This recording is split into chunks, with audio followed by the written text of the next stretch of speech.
Welcome to our channel Educatory Inspire Greatness. Hello guys, this is Nikita Agarwal. Today's our topic of discussion is the living bird class 11th lecture 1. Let's start the class. So students, जैसा कि हम सबको पता है कि हमारी अर्थ पर दो तरह के ऑर्गेनिजम्स पाए जाते हैं. First one is non living organism and the another one is living organisms. अगर हम आपके सामने दो तरीके के इंडिविजुअल्स रखें लाइक लिविंग थिंग्स और नॉन लिविंग थिंग, तो आप एकदम से पहचान जाते हैं कि ये चीज़ लिविंग है और ये चीज़ नॉन लिविंग है. ऐसा क्यों? ऐसा इसलिए है कि कोई भी नॉन लिविंग ऑर्गेनिज्म या कोई भी लिविंग ऑर्गेनिज्म दोनों ही कुछ स्पेशल कैरेक्टर्स शो करते हैं और इन कैरेक्टर्स के बेसिस पर हम आइडेंटिफाई कर पाते हैं कि ये चीज़ लिविंग है और ये चीज़ नॉन लिविंग है. तो आज के लेक्चर में, क्योंकि हमारे चैप्टर का नाम ही है द लिविंग वर्ड, तो हम क्या करेंगे, आज के लेक्चर में हम लिविंग वर्ड को डिस्कस करेंगे. Okay class. One more thing कि अगर हमें नॉन लिविंग ऑर्गेनिजम्स को डिफ़ाइन करना हो तो हम कह सकते हैं the non living organisms are those organisms which do not show properties और you can say characteristics of the life, and the living organisms are those organisms which show all the property of life. तो यहाँ question यह arise होता है कि वो क्या properties हैं जो लाइफ को सपोर्ट करती हैं, कि जिनके बेसिस पे हमने लिविंग और नॉन लिविंग को क्या किया है, क्लासीफाई किया है. तो आज के टॉपिक में हम वो कैरेक्टर्स को ही स्टडी करेंगे कि वो कैरेक्टर्स क्या हैं जिनके बेसिस पर हम लिविंग या नॉन लिविंग को क्लासीफाई कर सकते हैं. सो गाइस, अगर हमको लिविंग ऑर्गेनिजम्स के कैरेक्टरिस्टिक को स्टडी करना है तो सबसे पहले हमको पता होना चाहिए कि लिविंग क्या होते हैं. तो लिविंग क्या है? लिविंग वो है जो लाइफ को सपोर्ट करते हैं. और लाइफ क्या है? Life is a unique complex organization of the molecules expressing itself through chemical reaction which leads to growth, development, adaptations and reproduction. तो मैंने क्या बताया आपको, लिविंग कौन है? जिनके पास क्या है, लाइफ है. और जब लाइफ है तो उनकी बॉडी के अंदर क्या है, एक कॉम्प्लेक्स ऑर्गेनाइजेशन है जिसको हम अब क्या कहते हैं, ऑर्गन सिस्टम भी कहते हैं. और जब इस सिस्टम में कुछ केमिकल रिएक्शंस होती हैं तो उन केमिकल रिएक्शंस की वजह से किसी भी इंडिविजुअल में क्या देखने को मिलती है, ग्रोथ देखने को मिलती है, उसका डेवलपमेंट देखने को मिलता है. और उसमें क्या है, टेंडेंसी डेवलप होती है कि वो रिप्रोडक्शन जैसी कॉम्प्लेक्स प्रोसेस को अपनी बॉडी में ऑपरेट करा सकता है. तो ये सारे कैरेक्टर्स किसके हैं, बेसिकली लिविंग के हैं. और इनको हम क्या है, आगे बहुत अच्छे से डिस्कस करेंगे. Yes, here are the characteristic features of living, जिनके बेसिस पर ही हमने क्या किया है, क्लासीफाई किया है इंडिविजुअल को कि वह लिविंग है कि नॉन लिविंग है. जैसे growth, reproduction, metabolism, cellular structure और कॉन्शियसनेस. अब हम इन सभी कैरेक्टर्स को वन बाय वन स्टडी करेंगे. So first characteristic is growth. अगर किसी भी ऑर्गेनिज्म में ग्रोथ हो रही है तो हम कह सकते हैं कि ये ऑर्गेनिज्म कैसा है, लिविंग है. लेकिन हमें पता कैसे चलेगा कि ग्रोथ हो रही है या नहीं हो रही है? तो दो कैरेक्टर्स हैं जिनके बेसिस पर हम कह सकते हैं कि ग्रोथ हो रही है या नहीं हो रही है. और इन्हीं को क्या कहते हैं, हम ट्विन कैरेक्टरिस्टिक भी कहते हैं. वो क्या है कि अगर सेल मास में बढ़ोतरी हो रही है या फिर सेल के नंबर में बढ़ोतरी हो रही है तो उसको हम क्या कहेंगे, ग्रोथ कहेंगे. इसको एग्जाम्पल से समझें तो आपने देखा होगा कि जो डॉग है वो क्या करता है, अपने बच्चे को जन्म देता है, जो क्या होते हैं, आपके पपीज़ होते हैं. और ये पपीज़ जब क्या करते हैं, ग्रोथ करते हैं, तो वो क्या बनाते हैं, डॉग बनाते हैं. तो पपीज़ से डॉग में जो कन्वर्जन हो रहा है वो क्या है, ग्रोथ को डिफाइन कर रहा है.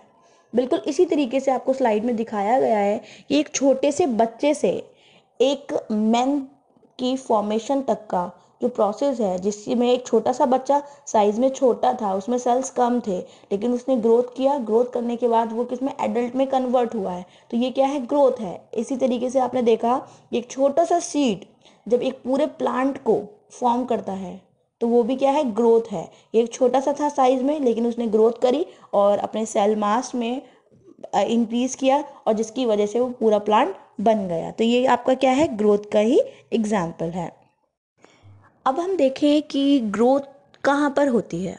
तो ग्रोथ अगर हम देखें तो दो लेवल पर होती है, एक तो होती है प्रोटोप्लाज्मिक सबस्टेंस में और एक होती है एपोप्लाज्मिक सबस्टेंस में। प्रोटोप्लाज्मिक सबस्टेंस में आपका क्या है, जो आपका साइटोप्लाज्म है और जो न्यूक्लियस है, अगर इनमें इंक्रीज हो रही है सेल, तो उसको हम क्या बोलेंगे, प्रोटोप्लाज्मिक ग्रोथ बोलेंगे, क्योंकि यहाँ पर क्या है, कंपोनेंट कैसा है, लिविंग है। अगर क्या है, किसी भी सेल कनेक्टिव टिश्यू है उसके इंट्रासेलुलर जो सब्सटेंस है अगर उसमें इंक्रीज किया जा रहा है तो वो क्या है, आपका नॉन लिविंग मटेरियल है। तो उस तरीके के सब्सटेंस में अगर ग्रोथ हो रही है, मतलब बढ़ोतरी हो रही है, तो हम उसको बोलेंगे एपोप्लाज्मिक लेवल। यहाँ हमने देखा कि केवल साइज़ में अगर इंक्रीज़ हो जाता है तो हमने क्या कहा कि इसमें ग्रोथ हो रही है। तो ये तो हमने किसका कैरेक्टर बताया, लिविंग का। लेकिन बहुत सारे ऐसे नॉन लिविंग ऑब्जेक्ट्स भी हैं जो ग्रोथ को शो करते हैं। फॉर एग्ज़ाम्पल, अगर हम माउंटेन की बात करें तो माउंटेन भी क्या करता है, साइज़ में बड़ा हो जाता है, ग्रो करता है। तो क्या वो भी लिविंग है? तो स्टूडेंट्स, इसीलिए जो ग्रोथ है उस ग्रोथ को लिविंग ऑर्गेनिज्म का डेफिनेट कैरेक्टर नहीं कंसीडर किया गया है, बल्कि ये कैसा है, इनडेफिनेट प्रॉपर्टी कंसीडर किया गया है।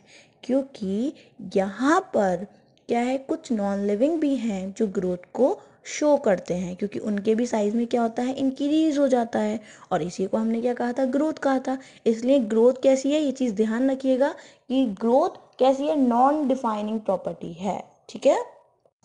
Yes, our second main characteristic feature of living organism is reproduction.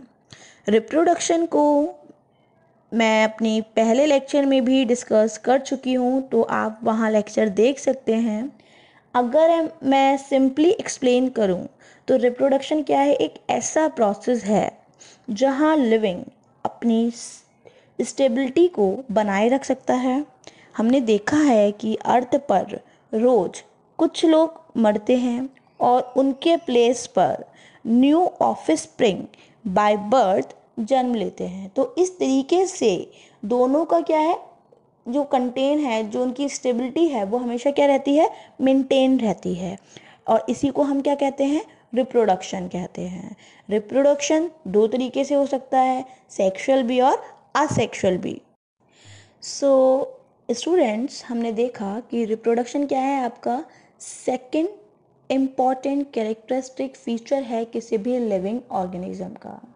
लेकिन ये सेकंड कैरेक्टर तो है, बट ये उसका डिफाइनिंग कैरेक्टर नहीं है। क्यों नहीं है? वो इसलिए नहीं है कि अगर हम सिंगल सेल ऑर्गेनिज्म की बात करें तो वहाँ पर ग्रोथ और रिप्रोडक्शन दोनों में कुछ चेंज नहीं होता। दोनों ही केसेस में जो सेल हैं वो नंबर में इंक्रीज कर जाते हैं। लेकिन मल्टी सेलुलर ऑर्गेनिज्म में ग्रोथ एंड रिप्रोडक्शन दोनों कैसे इवेंट हैं, एक्सक्लूसिव इवेंट हैं। मतलब मल्टी सेलुलर ऑर्गेनिज्म में सेल क्या करेगी, साइज में बढ़ेगी, तो हम उसको क्या कहेंगे कि इसमें क्या हो रही है, ग्रोथ हो रही है। लेकिन अगर उसने अपने जैसे ऑर्गेनिज्म को रिप्रोड्यूस किया है तो हम उसको वहाँ पर क्या कहेंगे, रिप्रोडक्शन है। सो आई होप आपको क्लियर हो गया होगा कि ग्रोथ और रिप्रोडक्शन इन दोनों को हमने क्यों इनडेफिनेट प्रॉपर्टी कंसीडर किया गया है। यहाँ से बहुत क्वेश्चन पूछा जाता है, तो इसको आप अच्छे से पढ़ लीजिएगा। Third one is metabolism. हमें पता है कि सभी लिविंग ऑर्गेनिजम्स केमिकल से बने होते हैं, और ये जो केमिकल्स हैं वो क्या हैं, आपके बायोमोलिक्यूल्स हैं, लाइक कार्बोहाइड्रेट, फैट्स और न्यूक्लिक एसिड, प्रोटीन्स। और जब इन केमिकल्स में केमिकल रिएक्शंस होती हैं तो जितनी भी रिएक्शंस हमारी बॉडी के अंदर ऑपरेट होती हैं उन सभी के सम को हम क्या कहते हैं, मेटाबॉलिज्म कहते हैं। और मेटाबॉलिज्म की वजह से ही आपको क्या मिलती है, काम करने के लिए एनर्जी वगैरह मिलती है। तो किसी भी नॉन लिविंग में मेटाबॉलिज्म नहीं होती है, चाहे वो यूनिसेलुलर ऑर्गेनिज्म हो चाहे वो मल्टी सेलुलर ऑर्गेनिज्म हो। अगर वो लिविंग है तो उनमें मेटाबॉलिज्म होगा ही होगा। तो इसीलिए हमने मेटाबॉलिज्म को किसी भी ऑर्गेनिज्म की डेफिनेट प्रॉपर्टी कंसीडर्ड किया गया है। ठीक है। Our next characteristic feature of living organism is cellular organization. As we all know that cells are considered as functional and structural unit of life, means एक सिंगल सेल, ठीक है, इस single cell से ही एक कॉम्प्लेक्स ऑर्गेनिज्म फॉर्म होता है जो अलग अलग एक्टिविटीज़ को परफॉर्म कराने के लिए कैपेबल होता है। जैसा कि आप इमेज में देख सकते हैं कि एक सेल है और जब ये सेल में ग्रुपिंग होती है तो टिश्यू बनते हैं, टिश्यू से ऑर्गन बनता है, ऑर्गन से ऑर्गन सिस्टम बनता है और इस ऑर्गन सिस्टम से आपका ऑर्गेनिज्म फॉर्म होता है। तो इस पूरे ऑर्गेनिज्म में भी टेंडेंसी है कि ये लाइफ में होने वाली जितनी भी एक्टिविटीज़ हैं उनको इंडिपेंडेंटली परफॉर्म करा सकता है। और ये जो सेल है जिसको हम क्या कह सकते हैं, एक सिंगल सेल, इस सेल में भी कैपेबिलिटी है कि ये अपनी लाइफ में होने वाली जितनी भी एक्टिविटीज़ हैं उनको इंडिपेंडेंटली परफॉर्म करा सकती है। तो इसीलिए हमने क्या किया है, जो आपका सेलुलर ऑर्गेनाइजेशन है इसको लाइफ की कौन सी डिफाइनिंग प्रॉपर्टी कंसीडर किया गया है। So students, our last characteristic feature of living organism is consciousness, and it is also considered as defining feature of living organism. But why we consider consciousness as defining feature of living organism? It is because केवल living organism ही environment में होने वाले जो changes हैं उनको respond कर सकते हैं, चाहे वो प्रोकैरियोट्स हों या यूकैरियोट्स हैं। वो दोनों ही इन्वायरमेंट में होने वाले जो चेंजेस हैं उनको क्या कर सकते हैं, सेंस कर सकते हैं और सेंस करने के बाद उनको रिस्पॉन्स कर सकते हैं। इसीलिए हमने जो कॉन्शियसनेस है इसे किसी भी लिविंग की डिफाइनिंग प्रॉपर्टी कंसीडर किया है। कॉन्शियसनेस के केस में बच्चों को थोड़ा सा कन्फ्यूज़न हो जाता है जब वो किसी भी कॉमा पेशेंट के बारे में स्टडी करते हैं कि वो लिविंग है कि नॉन लिविंग है। ऐसा क्यों होता है? देखिए, यहाँ पर दो टर्म है, एक होता है सेल्फ कॉन्शियसनेस, एक होता है कॉन्शियसनेस। कॉन्शियसनेस का मतलब क्या है कि अगर कोई भी इंडिविजुअल अपने इन्वायरमेंट के संग तालमेल बना पा रहा है तो हम उसको क्या कहते हैं, कॉन्शियसनेस कहते हैं। लेकिन अगर वो अपनी बॉडी को रेगुलेट करने के लिए अपनी बॉडी में अगर तालमेल बना पा रहा है तो उसको हम क्या कहते हैं, सेल्फ कॉन्शियसनेस कहते हैं। तो जो कॉमा पेशेंट होता है उसमें होता क्या है बेसिकली कि जो उस पेशेंट है उसका लंग्स, उसका हार्ट सब कुछ वर्क कर रहा होता है, केवल और केवल उसका माइंड काम करना बंद कर देता है, इसलिए हम उसको क्या कहते हैं, अनकॉन्शियस कहते हैं। ठीक है, तो वहाँ पर कॉन्शियसनेस तो हो रही है लेकिन वहाँ पर क्या है, आपका जो सेल्फ कॉन्शियसनेस है वो नहीं हो रही है। ठीक है, इसीलिए हम उसको क्या कहते हैं, हम उसको लिविंग कंसीडर करते हैं, नॉन लिविंग कंसीडर नहीं करते हैं। सो गाइज, आज की क्लास में हम लोगों ने जो लिविंग है उसके 5 कैरेक्टरिस्टिक को डिस्कस किया था, growth, reproduction, metabolism, cellular structures और कॉन्शियसनेस। इसमें जो ग्रोथ और रिप्रोडक्शन है वो आपके कैसे कैरेक्टर्स हैं, नॉन डिफाइनिंग कैरेक्टर्स हैं, और जो आपके मेटाबॉलिज्म हैं, सेलुलर स्ट्रक्चर्स हैं और जो कॉन्शियसनेस है वो आपका डिफाइनिंग कैरेक्टर्स है। तो इन दोनों में ध्यान रखिएगा कि कौन नॉन डिफाइनिंग है और कौन डिफाइनिंग कैरेक्टर्स हैं। सो गाइज, आई होप आपको हमारे लेक्चर्स पसंद आ रहे हैं। अगर आपको हमारे लेक्चर्स पसंद आ रहे हैं तो वीडियो को लाइक कीजिए, शेयर कीजिए, और अगर अभी तक आपने हमारे चैनल को सब्सक्राइब नहीं किया है तो सब्सक्राइब कीजिए और बेल आइकन को प्रेस करना मत भूलिएगा, जिससे कि आपको रेगुलर नोटिफिकेशंस मिलते रहें। Thank you.